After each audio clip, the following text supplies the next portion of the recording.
अस्सलामुअलैकुम नाजरीन। आज की इस वीडियो में हम बात करेंगे जस्टिस काजी फाइज ईसा के उस खत की जो कि उन्होंने justice Umar Ata Bandial chief justice of Pakistan और जुडिशल कमीशन के मेंबरान को लिखा है। जुडिशल कमीशन का इसमें जिक्र इस वजह से जरूरी है कि जुडिशल कमीशन के रूल्स में तरमीम के हवाले से ये खत है। जुडिशल कमीशन में बुनियादी तौर पर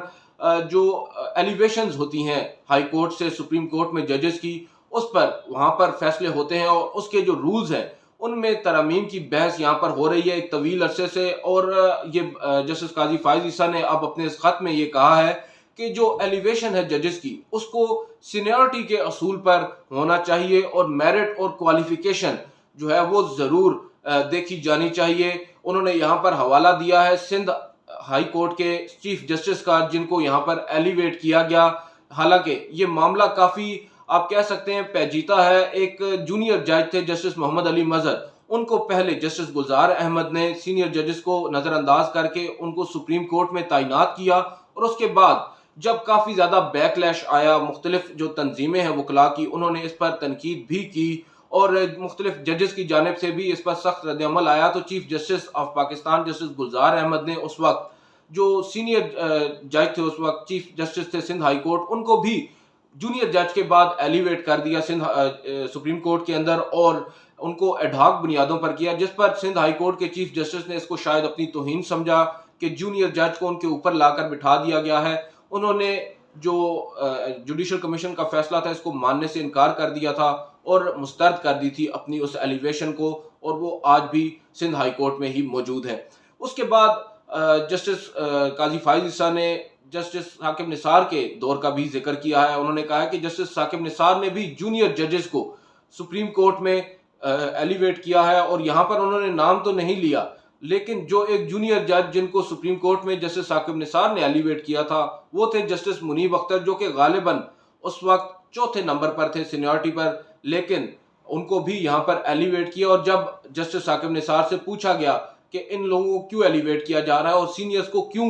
नजरअंदाज किया जा रहा है, तो जस्टिस साकिब निसार ने जो अपनी वहां पर वजाहत दी थी वो ये दी थी कि जो सीनियर जजेस हैं वो सुप्रीम कोर्ट में आना नहीं चाहते, जबकि जस्टिस काजी फाइज ईसा का ये कहना है कि साबिक चीफ जस्टिस साकिब निसार और जस्टिस गुलजार अहमद ने मक्कारी दिखाई थी, वो सिर्फ अपनी मर्जी से यहाँ पर जजेस की तैनातियां करना चाहते थे। यहाँ पर जस्टिस काजी फाइज ईसा ने एक और अहम बात की है। उन्होंने कहा है कि जस्टिस मकबूल बाकर, जो कि हाल ही में रिटायर हुए हैं, सीनियर जज थे सुप्रीम कोर्ट के, उन्होंने भी कुछ सजेशंस दी थी इससे मुतालिक, लेकिन उनको भी यकसर नजरअंदाज कर दिया गया है। इस पर उन्होंने गिला किया है जुडिशल कमीशन के मेंबरान से और चीफ जस्टिस ऑफ पाकिस्तान से। उसके बाद उन्होंने यहाँ पर यह भी बात किया है कि जुडिशल कमीशन रूल्स अमेंडमेंट जो कमेटी बनाई गई थी, उस कमेटी ने ताहाल अभी तक अपनी कोई ओपिनियन, अपनी कोई राय ही नहीं दी। ये संजीदगी का आलम है। जस्टिस काजी फाइज ईसा ने इस मामले पर रोशनी डाली है। इसके बाद आते हैं जस्टिस काजी फाइज ईसा ने आज एक मरतबा फिर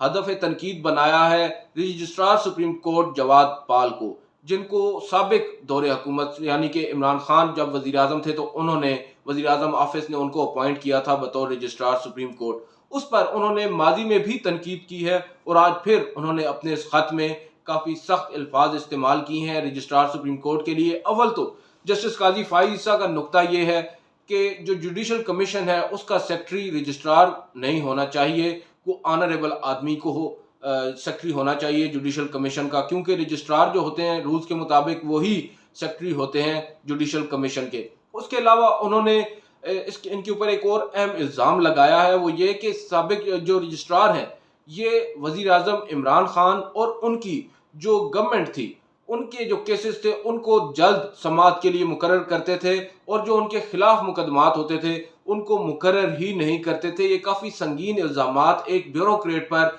एक हाजिर सुप्रीम कोर्ट के सीनियर तरीन जज की जानिब से लगाए गए हैं। ताहम माजी में जब जस्टिस काजी फाइज ईसा ने आज से कुछ माह कबल एक खत लिखा था चीफ जस्टिस ऑफ पाकिस्तान को और उसमें भी उन्होंने रजिस्ट्रार सुप्रीम कोर्ट पर एतराज़ात उठाए थे, तो जस्टिस उमर अताब बंदयाल ने अपनी एक तकरीर के अंदर जो कि उन्होंने फुल कोर्ट रेफरेंस के दौरान दी थी जस्टिस काजी अमीन के फुल कोर्ट रेफरेंस में, उसमें उन्होंने काफ़ी सख्त रद्द अमल दिया था जस्टिस काजी फाइज ईसा की इस तकरीर पर। और उन्होंने नाम तो नहीं लिया जस्टिस काजी फाइज ईसा का, लेकिन निशाना जस्टिस काजी फाइज ईसा थे और उन्होंने काफ़ी सख्त अल्फाज में ये कहा था कि ये मेरे अपॉइंट करदा रजिस्ट्रार हैं, मैं इन पर ट्रस्ट करता हूं, आप कौन होते हैं इन पर एतराज़ उठाने वाले। और इसी तरह दीगर भी कुछ सख्त बातें जस्टिस उमर अता बंदयाल ने की थी। ताहम आज जस्टिस काजी फाइज ईसा की जानिब से एक मरतबा फिर उसी मामले को उठाना नज़र यही आ रहा है कि अब मामला मजीद रिफ्ट की तरफ बढ़ेगा। जजेस के दरमियान जो रिफ्ट है, जो उनके दरमियान तलखी है,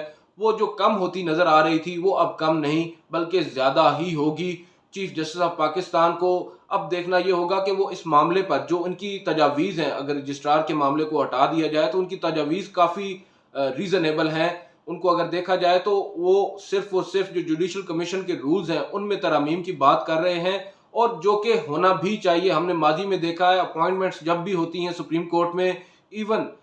जस्टिस आयशा की जब अपॉइंटमेंट हुई उस वक्त भी काफ़ी ज़्यादा जो मामलात हैं वो संगीन हो चुके थे। और उसके बाद उससे कबल भी हमने देखा है सुप्रीम कोर्ट में जो जजेस की तकरीरें हैं इस पर बार जो सुप्रीम कोर्ट बार एसोसिएशन या फिर पाकिस्तान बार कौंसिल है वो भी काफ़ी ज़्यादा तनकीद करते हैं। इसके अलावा आज के इस खत में एक और अहम जो पॉइंट जस्टिस काजी फाइज ईसा ने उठाया है वो उठाया है जस्टिस नसीम हसन शाह, जिन्होंने फैसला दिया था जुल्फकार अली भुट्टो की सजाए मौत का। उस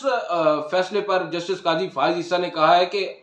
जस्टिस नसीम हसन शाह मरहूम ने एक टीवी इंटरव्यू के अंदर कन्फेस जरूर किया था कि वो फैसला उन्होंने किसी के दबाव पर आकर दिया था, लेकिन उस फैसले को, उनके उस कन्फेशन को आप ये तो जरूर कह सकते हैं कि देर आयद दुरुस्त आयद, मगर उससे जुल्फकार अली भुट्टो तो जिंदा नहीं हो सकते। इन्होंने इसी बात पर जोर दिया है कि सुप्रीम कोर्ट ऑफ पाकिस्तान या आला अदलिया को अपना पूरा कथारसिस करना होगा कि हम किस डगर जा रहे हैं। और सबसे अहम बात यह है कि जस्टिस काजी फाइज ईसा ने आज पहली मरतबा ये जो पॉइंट्स हैं ये रेज नहीं किए। इससे कबल भी वो इस तरह के पॉइंट्स रेज करते रहे हैं, मगर जो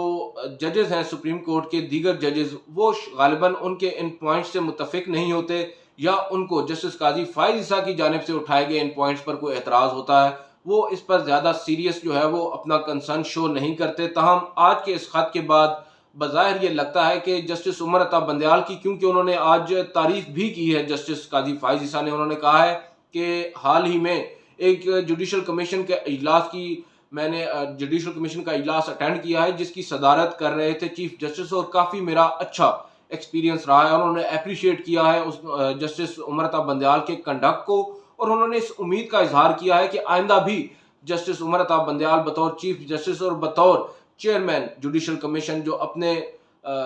फ़राइज़ हैं वो कानून और आइन के दायरे में रहकर निभाएंगे, और जो उनकी तजावीज़ हैं उनको मुस्बत अंदाज में लेंगे। अब देखना यह है कि ये मामला आगे किस डगर बैठता है, क्योंकि माजी में भी हम देख चुके हैं जब से जस्टिस काजी फाइज ईसा का जो रेफरेंस सुप्रीम कोर्ट में आया था, जिसको सुप्रीम कोर्ट के 10 रुकनी फुल कोर्ट ने क्वाश कर दिया था, उसके बावजूद आज भी जो जजेस हैं सुप्रीम कोर्ट के, जो आला अदलिया के जजेस हैं, उनके दरमियान रिफ्ट वाज़ह है। ये ख़त भी उसी का एक सबूत है। देख सकते हैं आप, मुख्तलिफ फैसले हैं। हम आइंदा 1 से 2 रोज़ में आपको जो काबिल जजेस हैं सुप्रीम कोर्ट के, उनके जस्टिस काजी फाइज ईसा से मुतालिक जो ऑब्जर्वेशंस हैं उनसे मुतालिक भी वीडियोस आपके साथ शेयर करेंगे, और आपको अंदाज़ा होगा कि जो रिफ्ट है वो किस हद तक आगे बढ़ती जा रही है। आज की वीडियो इतनी ही है। कल आपसे फिर मुलाकात होगी। अल्लाह हाफिज़।